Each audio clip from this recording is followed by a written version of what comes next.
China announced its own Gigafactory in Guangzhou. Elon Musk may have his Gigafactories in the US, but it looks like China has a plan of its own.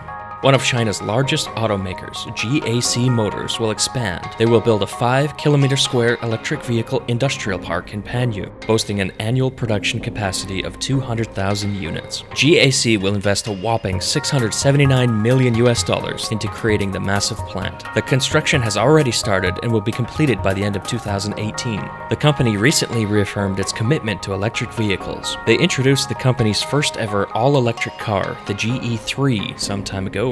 Given the Chinese government's interest in zero-emission technologies, many of the local automakers are moving towards electric vehicles. They are also attracting many foreign car makers, such as GM and Ford. China's green initiative is something other countries should certainly emulate.